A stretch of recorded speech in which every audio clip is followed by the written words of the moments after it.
بسم اللہ الرحمن الرحیم۔ گمنام ہیرو کے معزز ناظرین، السلام علیکم۔ آئیے چلتے ہیں کہانی کی طرف۔ پارس ثانی کے ساتھ اس ڈاکٹر کے پاس آیا جو 2 نرسوں کے ساتھ ایک کمرے میں بچے کی نگرانی کر رہا تھا۔ اس کے ذریعے پتا چلا کہ بچہ ایک پالنے میں ہے۔ اس سائے کے ہاتھ پاؤں ہلنے سے پتا چل رہا تھا کہ وہ جاگ رہا ہے۔ اسی وقت ڈاکٹر کے اندر دیوی کی سوچ کی لہریں سنائی دیں۔ وہ کہہ رہی تھی، میں دیوی بول رہی ہوں، اس سائے کو گدگدی کرو، یا کچھ اس طرح چھیڑو کہ وہ ہنسنے اور منہ سے کچھ آوازیں نکالنے لگے۔ ڈاکٹر نے اس کی ہدایت پر عمل کیا۔ گدگدی کرنے سے بچہ کھلکھلا کر ہنسنے لگا، پھر آوازیں نکالنے لگا۔ ثانی اور پارس نے بڑی توجہ سے ان تمام آوازوں کو سنا، پھر خیال کھوانی کی پرواز کرتے ہی اس کے اندر پہنچ گئے، مگر خاموش رہے۔ انہیں یقین تھا کہ اس ننھے سے دماغ میں دیوی بھی پہنچی ہوئی ہے اور ننھے سے خاموش دماغ کا مشاہدہ کر رہی ہے۔ وہاں جیسے سفید نورانی دھند چھائی ہوئی تھی، نہ وہ بچہ کچھ سمجھ سکتا تھا اور نہ اپنے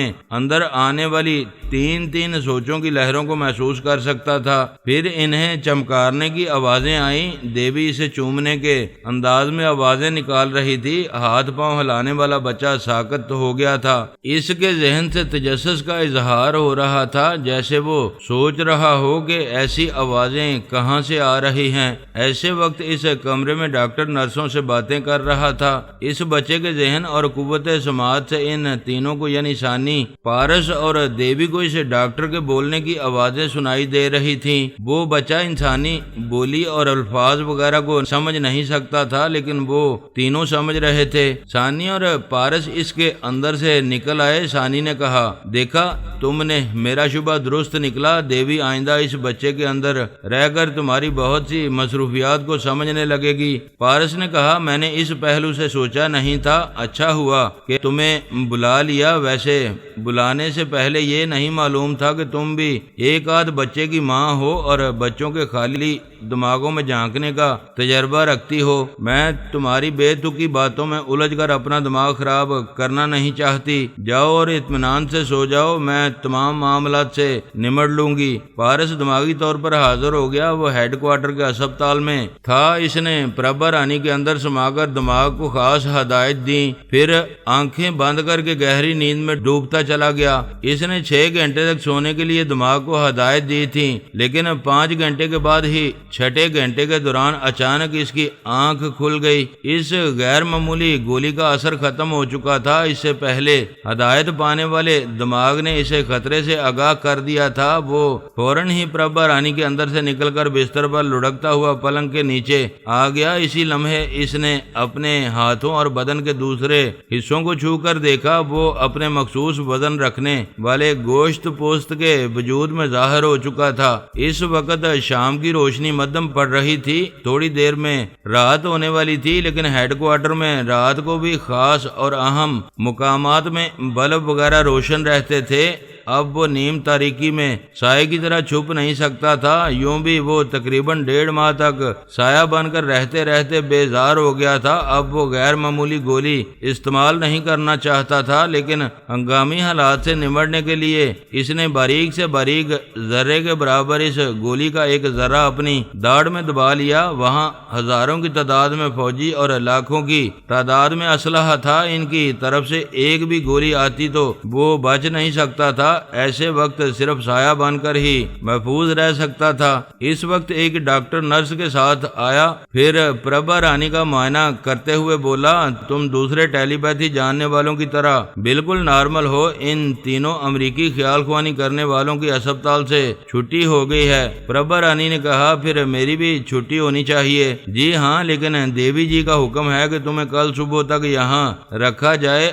آج آدھی رات کو MIM والے تمہارے بچے کو یہاں سے لے جائیں گے۔ پتہ نہیں کیا ہونے والا ہے۔ دیوی جی نے کچھ سوچا سمجھا ہوگا۔ تمہارے بیٹے کو تمہارے ہی پاس رہنا چاہیے۔ شاید وہ دشمنوں کو بچہ لے جانے کے سلسلے میں ناکام بنا دیں۔ میرا بیٹا میرے ہی پاس رہے، اس سے بڑی میرے لیے خوشی نہیں ہو سکتی۔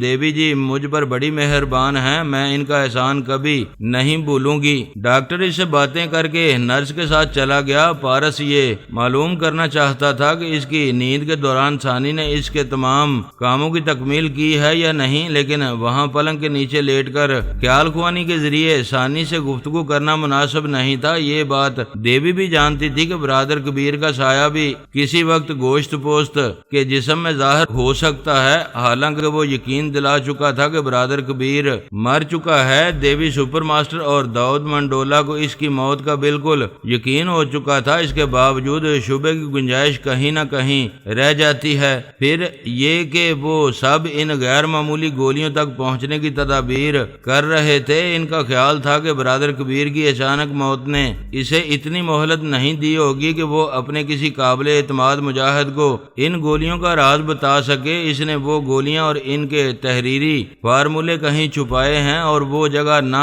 دشمنوں کو معلوم ہے اور نہ ہی دوست مجاہدین اس سلسلے میں کچھ جانتے ہیں۔ ان کے اس خیال کو اس طرح بھی تقویت مل رہی تھی کہ برادر کبیر کی موت کے بعد دوسرا کوئی مجاہد سایہ بن کر اس ہیڈ کوارٹر میں نہیں آیا تھا، صرف ایک خیال خوانی کرنے والا مجاہد آیا کرتا تھا۔ پارس مسلح پہرے دار فوجی کے دماغ میں جا سکتا تھا۔ پہلے خیال آیا کہ اسے غائب دماغ بنا کر اس کمرے کے ٹوائلٹ میں پہنچا دے، پھر خود وہاں جا کر اس اعلی کار فوجی کی وردی پہن کر اس اسپتال سے نکل کر ہیڈ کوارٹر سے باہر چلا جائے، لیکن ایسا کرنے سے راستے میں کئی طرح کی رکاوٹیں آ سکتی تھیں۔ صرف وردی پہننے سے کچھ نہ ہوتا، وہاں کئی جگہ شناختی کارڈز وغیرہ دیکھے جاتے تھے۔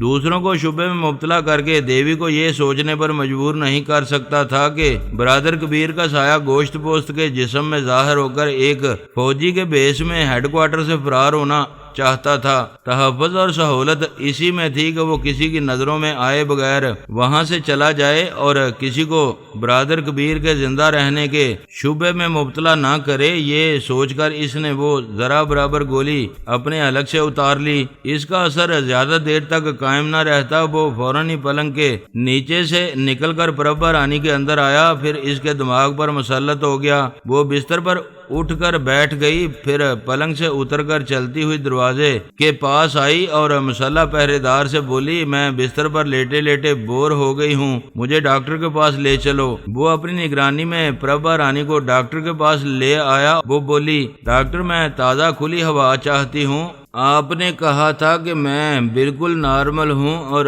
کل صبح چھٹی ہو جائے گی، لیکن میں اسپتال کے باہر کچھ دیر ٹہلنا چاہتی ہوں۔ ڈاکٹر نے کہا، آپ یہاں کچھ دیر تشریف رکھیں، ایک تو میری ڈیوٹی بدلنے کا وقت ہو گیا ہے، دوسرے میں چھٹی لے کر شہر سے باہر جا رہا ہوں، ابھی دوسرا ڈاکٹر آپ کو باہر ٹہلنے کی اجازت ضرور دے گا۔ وہ ایک کرسی پر بیٹھ گئی۔ پارس اس کے اندر سے نکل کر میز کے نیچے سے گزر کر اس ڈاکٹر کے اندر سما گیا۔ وہاں اس نے تمام اندیشوں سے نجات پا کر ثانی کو مخاطب کیا۔ اس نے پوچھا، کیا تم نے نیند پوری کر لی؟ پورے 6 گھنٹے نہ سو سکا، گولی کا اثر ختم ہو گیا تھا، میرے دماغ نے بر وقت خبردار کیا اور میں نے پربھا رانی کے اندر سے نکل کر پلنگ کے نیچے پناہ لے لی۔ وہاں پہنچتے ہی میرا وجود ظاہر ہو گیا تھا۔ کیا پہلے سے پلنگ کے نیچے چھپ کر سو نہیں سکتے تھے؟ یہ تم ہمیشہ پربھا کے اندر کیوں چلے جاتے ہو؟ دیکھو، بدتمیزی والا جواب نہ دینا، نہایت شریفانہ اور گھریلو قسم کا جواب دے رہا ہوں۔ جو محبت کرنے والے وفادار ہوتے ہیں وہ اپنی محبوبہ یا اپنے بچے کی ماں کے پاس گھسے رہتے ہیں۔ ایک دن علی بھی اپنے بچے کو گود میں لیے تمہارے پاس گھسا بیٹھا رہے گا۔ نہایت شریفانہ جواب دیتے دیتے آخر اپنی اوقات پر آ گئے۔ وہ ڈاکٹر اٹھ کر پربھا رانی سے رخصت ہو رہا تھا۔ پارس نے کہا، میں اسے وہاں لے جا رہا ہوں جہاں بچے کو انتہائی نگہداشت میں رکھا گیا ہے، وہاں بچہ سخت نگرانی میں ہوگا۔ وہ ڈاکٹر کو سپر ماسٹر کی اجازت کے بغیر بچے کو لے جانے نہیں دیں گے۔ کیا ابھی اسے لے جانا چاہتے ہو؟ ہاں، میں شاید 1 آدھ گھنٹے کے لیے سایہ بن کر رہوں گا، اس دوران اسے لے جانا چاہتا ہوں، وہاں کے پہرے دار اعتراض کریں تو تم ان سے نمٹ لینا، میں اس ڈاکٹر کے دماغ پر حاوی رہوں گا۔ وہ ڈاکٹر پارس کی مرضی کے مطابق اپنے چیمبر سے چلتا ہوا اس کمرے میں آیا جو صرف سایہ نما بچے کے لیے مخصوص تھا۔ اس کمرے کے دروازے پر جو مسلح فوجی تھا اس نے ڈاکٹر کو اندر جانے دیا۔ اندر دوسرا ڈاکٹر ڈیوٹی پر تھا، ایک نرس بھی تھی۔ پارس کے معمول ڈاکٹر نے بچے پر جھک کر پوچھا، بچہ تو آرام سے سو رہا ہے، کیا اسے دودھ پلایا گیا ہے؟ ڈاکٹر جھکا ہوا تھا۔ پارس کا سایہ اس کے اندر سے ہاتھ نکال کر بچے کو اٹھا کر اپنے پاس ڈاکٹر کے جسم کے اندر لے آیا۔ نرس نے چونک کر کہا، یہ کیا ہو گیا؟ بچے کا سایہ ڈاکٹر صاحب کے اندر چلا گیا۔ دوسرا نگرانی کرنے والا ڈاکٹر نرس کے پاس آیا، پھر ثانی کی مرضی کے مطابق دونوں ہاتھوں سے اس کی گردن دبوچ کر بولا، تمہاری زبان کو ہمیشہ کے لیے بند ہو جانا چاہیے ورنہ دیوی تمہارے دماغ سے بہت کچھ معلوم کر لے گی۔ پارس اس معمول ڈاکٹر کو لے کر کمرے کا دروازہ کھول کر باہر آیا۔ باہر کھڑے ہوئے مسلح پہرے دار کو پارس اور وہ بچہ نظر نہیں آ سکتا تھا، صرف ڈاکٹر دکھائی دے رہا تھا۔ اس نے ڈاکٹر کو نہ اندر جانے سے روکا تھا اور نہ باہر آنے پر اسے چیک کیا تھا۔ اس ہسپتال کے تمام ڈاکٹرز شعبے سے بالا تر تھے اور شعبے سے بالا تر رہنے والے ڈاکٹر نے کمرے کے اندر نرس کا گلا گھونٹ کر مار ڈالا تھا، پھر ایک کرسی پر آ کر بیٹھ گیا تھا۔ ثانی اسے دیر تک بٹھا کر رکھنا چاہتی تھی تاکہ پارس بچے کو ہیڈ کوارٹر سے باہر لے جائے۔ اس ڈاکٹر کے لیے ایک گاڑی تیار تھی، اس گاڑی میں اس کا سامان رکھا ہوا تھا کیونکہ وہ چھٹی لے کر شہر جا رہا تھا۔ پارس بچے کو ساتھ لے کر ڈاکٹر کے اندر تھا اور ڈاکٹر گاڑی کے اندر۔ اس طرح وہ ہیڈ کوارٹر سے باہر آ گیا۔ گاڑی تیز رفتاری سے جا رہی تھی۔ ڈاکٹر اگلی سیٹ پر بیٹھا ہوا تھا، پچھلی سیٹ پر اس کا سامان رکھا ہوا تھا۔ پارس کا سایہ اس کے اندر سے نکل کر پچھلی سیٹ پر سامان کے درمیان بیٹھ گیا۔ اس نے سمجھ لیا تھا کہ ذرا برابر گولی کا اثر کسی بھی لمحے میں ختم ہو سکتا تھا اور اس کا اندازہ درست نکلا۔ تھوڑی دیر بعد ہی وہ گوشت پوست کے جسم میں تبدیل ہو گیا۔ اس کے دونوں بازوؤں میں بچے کا سایہ تھا، اگرچہ بچے کی گولی کا ایک ذرے سے بھی چھوٹا ٹکڑا کھلایا گیا تھا، تاہم وہ خوراک بھی ننھے سے بچے کے لیے بہت تھی، اس لیے وہ سایہ بنا ہوا تھا۔ اس نے خیال خوانی کے ذریعے ثانی کو بتایا کہ اس نے گولی کا جو ایک ذرہ کھایا تھا اس کا اثر ختم ہو چکا ہے، لیکن بچہ بدستور سایہ بنا ہوا ہے۔ اس سایہ کا ایک وزن ہے اور اسے چھونے سے یہ گوشت پوست کا محسوس ہوتا ہے، پتہ نہیں یہ کب مکمل طور پر ظاہر ہوگا۔ ثانی نے کہا، جب تک وہ ظاہر نہیں ہوگا تمہارے لیے مسئلہ بنا رہے گا۔ تم اسے اٹھائے ہوئے کسی کے سامنے جاؤ گے تو وہ ایک سایہ نما بچے کو دیکھ کر حیران ہوگا، پھر اس عجیب و غریب بچے کا تذکرہ پھیلتے پھیلتے ہیڈ کوارٹر تک پہنچ جائے گا۔ بہتر ہے کہ اس کے ظاہر ہونے تک تم کسی خالی اپارٹمنٹ میں چھپ کر رہو یا ایسا مکان دیکھو جہاں کوئی ایک ہی فرد رہتا ہو، اسے تم خیال خوانی کے ذریعے ٹریپ کر کے رہ سکتے ہو۔ میں ابھی یہی کروں گا، لیکن تم سے بہت سی باتیں پوچھنا چاہتا ہوں۔ تم نے میری نیند کے دوران میرا کتنا کام کیا ہے؟ سارے کام ہو چکے ہیں۔ ڈولی کے پاس لاکھوں ڈالرز اور ایک نئے ماڈل کی کار پہنچ گئی ہے، وہ ابھی بالٹی مور کے کسینو میں گئی ہے۔ اب میں ہسپتال کے اس ڈاکٹر کو چھوڑ کر ڈولی کے پاس جا رہی ہوں۔ جیسا کہ پہلے بیان ہو چکا ہے، پارس نے وہ بچہ ڈولی جیسی کماری ماں سے حاصل کیا تھا۔ ہنری ورتھ نامی ایک نوجوان نے اسے محبت کا فریب دیا تھا۔ جب وہ اس کے بچے کی ماں بننے لگی تو ہنری ورتھ نے ایک کسینو جوا خانہ کی مالکہ کرسٹینا وائٹ سے شادی کر لی۔ ان حالات میں ڈولی دل برداشتہ ہو کر اپنے بچے کے ساتھ خودکشی کرنا چاہتی تھی۔ ایسے وقت پارس نے اسے جینے کا نیا حوصلہ دیا۔ اس نے ڈولی کو سمجھایا کہ بچے کو اس کے باپ کا نام ملنا چاہیے، وہ اسے مال و دولت کے لحاظ سے اتنے اونچے مقام پر پہنچا دے گا کہ ہنری ورتھ پچھتا کر اس کے پاس آئے گا اور اسے ہمیشہ کے لیے اپنا بنا لے گا۔ لیکن ڈولی کو اپنی منزل تک پہنچنے کے لیے کچھ عرصے تک بچے سے جدا رہنا ہوگا اور وہ اس بچے کو اپنے پاس حفاظت سے رکھے گا۔ ایک ماں اپنے بچے کے ساتھ مر سکتی ہے مگر اس سے جدا نہیں ہو سکتی تھی، لیکن وہ دو طرح سے قائل ہو گئی۔ ایک تو یہ کہ پارس نے خیال خوانی کے ذریعے مائل کیا، دوسرے یہ کہ وہ اپنے بچے کو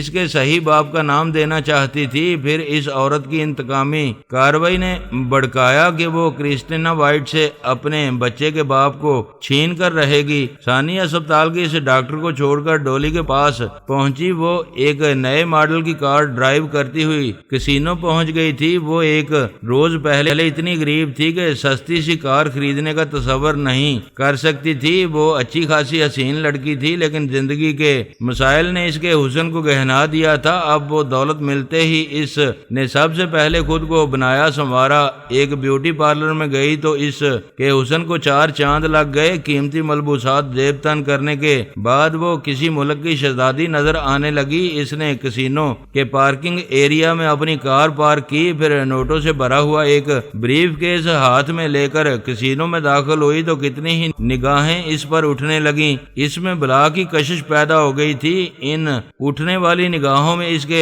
بے وفا محبوب ہنری ورتھ کی نگاہیں بھی شامل تھیں۔ وہ کرسٹینا وائٹ سے شادی کرنے کے بعد اس کسینو کا انچارج بن گیا تھا۔ وہاں طرح طرح کے جوئے کھیلے جاتے تھے۔ ہنری ورتھ ان سب کی نگرانی کرتا تھا۔ جب اس نے ڈولی کو ایک شہزادی کے روپ میں دیکھا تو اسے یقین نہیں آیا۔ وہ کبھی سوچ بھی نہیں سکتا تھا کہ جسے ذرہ سمجھ کر چھوڑ آیا ہے وہ ایک دن آفتاب کی طرح جگمگاتی ہوئی آئے گی۔ وہ اسے حیرانی سے دیکھتا ہوا کاؤنٹر کے پاس آیا۔ ڈولی مینیجر سے پوچھ رہی تھی یہاں جوا کھیلنے کی حد کیا ہے؟ مینیجر نے جواب دیا کوئی حد نہیں ہے، آپ لاکھوں ڈالر ہار بھی سکتی ہیں اور جیت بھی سکتی ہیں۔ ڈولی نے بریف کیس کھولا تو وہ بڑے نوٹوں کی گڈیوں سے بھرا ہوا تھا۔ ہنری ورتھ کی اوپر کی سانس اوپر ہی رہ گئی۔ ڈولی $1,00,000 کاؤنٹر پر رکھتے ہوئے بولی مجھے $1,00,000 کے ٹوکن دو، مجھے تاش کھیلنے سے دلچسپی ہے، پھر یہ کہ مجھے ایک ملازم کی ضرورت ہے جو میرا بریف کیس اور ٹوکن وغیرہ کو میرے ساتھ لے کر چلے۔ بائی دی وے یہ جو ملازم کھڑا ہوا ہے مجھے بڑی دیر سے کیوں تک رہا ہے؟ مینیجر نے جلدی سے کہا مس آپ غلط سمجھ رہی ہیں، یہ ملازم نہیں کسینو کے مالک ہیں، یہاں تمام دھندوں کی نگرانی کرتے ہیں۔ وہ بولی میں نے سنا ہے کہ اس کسینو کی کوئی مالکہ ہے۔ جی ہاں یہ ہماری مالکہ کے شوہر ہیں، یعنی اصل مالک نہیں ہیں، بیوی کی کمائی کھاتے ہیں۔ ہنری نے جھیم کر ذرا غصہ دکھاتے ہوئے کہا تم حد سے بڑھ رہی ہو، یہاں ہار جیت کے لیے آئی ہو، ہارو یا جیتو پھر چلی جاؤ۔ تم مجھے جانے کو کہہ رہے ہو، اگر میں یہاں کی مالکہ تک رپورٹ پہنچا دوں کہ تم $1,00,000 دعوی پر لگانے والی اسامی کو یہاں سے جانے کو کہہ رہے ہو تو وہ تمہاری بیوی کی زبان بولے گی یا ایک مالکہ کی حیثیت سے گندی زبان استعمال کرے گی؟ پھر وہ مینیجر سے بولی میں ابھی یہاں کی مالکہ سے بات کرنا چاہتی ہوں، فون پر رابطہ کراؤ، میں اسے بتانا چاہتی ہوں کہ $1,00,000 کی اسامی کس شخص کی وجہ سے واپس جا رہی ہے۔ مینیجر سوالیہ نظروں سے ہنری کو دیکھنے لگا۔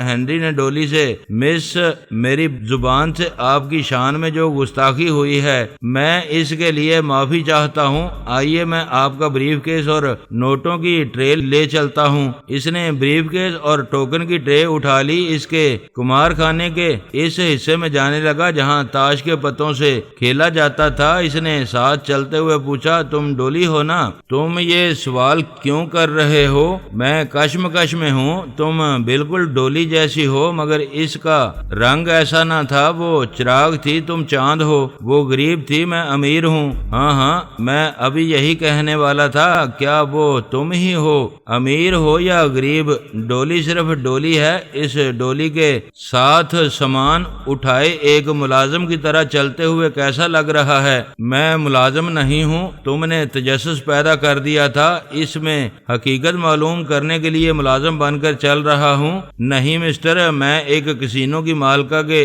شوہر کو نوکر بنا کر اپنے ساتھ لے جا رہی ہوں۔ تمہاری اوقات یہی ہے، اپنی اوقات سے انکار کرو گے تو میں تمہاری بیوی نما مالکہ تک شکایت پہنچا دوں گی۔ وہ چپ رہا لیکن اندر ہی اندر پیچو تاب کھاتا رہا، حیران بھی ہوتا رہا کہ ڈولی چند ماہ میں اتنی امیر و کبیر کیسے بن گئی ہے کہ بریف کیس میں بڑے نوٹوں کی گڈیاں لے کر کسینو میں لٹانے کے لیے آئی ہے۔ ہنری نے سوچ لیا کہ اسے جیت کر جانے نہیں دے گا، اس کے بریف کیس میں جتنی رقم ہے وہ سب یہاں سے ہار کر خالی ہاتھ جائے گی۔ ہر کمار خانے کی طرح اس کسینو میں بھی بڑے چالاک اور نوسرباز جواری تھے جو اپنی مالکہ کے اشارے پر بڑے بڑے رئیسوں کو کنگال بنا دیتے تھے۔ ہنری نے ڈولی کو ایسی ہی ایک میز پر بٹھایا تھا۔ ہنری اور کرسٹینا وائٹ کا ایک شاطر پتے باز بیٹھا ایک رئیس کے ساتھ کھیل رہا تھا۔ ہنری نے اسے شاطر سے کہا، مسٹر رائل، یہ مس ڈولی ہیں، تم دونوں کے ساتھ لمبا کھیل جاری رکھ سکتی ہیں، انہیں اپنے کھیل میں شریک کر لو۔ رائل نے ڈولی کو خوش آمدید کہا۔ وہاں بیٹھے ہوئے رئیس نے اٹھ کر کہا، میں تو بالکل خالی ہو چکا ہوں، کوئی بات نہیں، کل پھر آؤں گا۔ وہ چلا گیا۔ رائل نے تاش کی گڈی پھینٹ کر ڈولی کو دی، پھر کہا، تم بھی اسے پھینٹ لو اور اپنے ہاتھوں سے پتے بانٹو، میں کھلاڑی کو پہلا موقع دیتا ہوں۔ ڈولی پتے پھینٹ کر بانٹنے لگی۔ ہنری ورتھ وہاں سے چلا گیا۔ ڈولی نے کہا، پہلے دو چالیں بلائنڈ ہوں گی، ہم اپنے اپنے پتے نہیں دیکھیں گے، بولو کتنے کی چال؟ ڈولی نے ٹوکن آگے رکھتے ہوئے کہا، $25,000۔ رائل نے اسے حیرانی سے دیکھا، پھر کہا، سوری مس، کیا تم پہلی بار کھیلنے آئی ہو؟ پتے دیکھے بغیر 25,000 کی چال چل رہی ہو؟ مسٹر رائل، تمہیں اعتراض ہے تو میں چلی جاؤں گی۔ نہیں بلا، مجھے کیا اعتراض ہو سکتا ہے، یہ لو میں 25,000 دے رہا ہوں۔ اس طرح دوسری بلائنڈ چال میں 25,000 آئے۔ ان کے درمیان 1,00,000 کے ٹوکن پہنچ گئے۔ ڈولی نے اپنے پتے اٹھا کر دیکھے، 3 بیگم کے پتے آئے تھے۔ رائل کے پاس 2 اور ایک نہلا تھا، یعنی وہ ہارنے والا تھا لیکن چال بازی سے جانتا تھا۔ جس طرح مسمرزم جاننے والے نظر بندی کے ذریعے حیرت انگیز جادوئی تماشے دکھاتے ہیں، اسی طرح رائل اپنے مخالف کھلاڑی کی نظر بندی کرتا تھا اور چشمے زدن میں پتے بدل لیتا تھا۔ وہ اس بار بھی ڈولی کی نظر بندی کر کے بادشاہ کا تیسرا پتا لے آتا اور اپنے پاس آنے والے نہلے کو چھپا دیتا تو یقیناً جیت جاتا، لیکن اس کے اندر آسانی بیٹھی ہوئی تھی۔ رائل نے اپنی دانست میں مسمرزم کا عمل کیا، ڈولی کی نظر بندی کی، پھر اپنے نہلے کے پتے کو گڈی میں رکھ کر اس میں سے ایک بادشاہ کا پتا اٹھانا چاہا۔ ثانی نے اس پر غالب آ کر اسے گڑبڑا دیا۔ اس نے بادشاہ کے بجائے غلام کا ایک پتا لے کر اپنے باقی 2 پتوں میں شامل کیا اور مطمئن ہو گیا کہ اب اس کے پاس 3 بادشاہ ہو گئے ہیں۔ وہ مسکرا کر بولا، مس ڈولی، تم بڑی مالدار ہو، کیوں نہ بڑی رقم لگائی جائے؟ ہم اپنے اپنے پتے دیکھ چکے ہیں، میں $50,000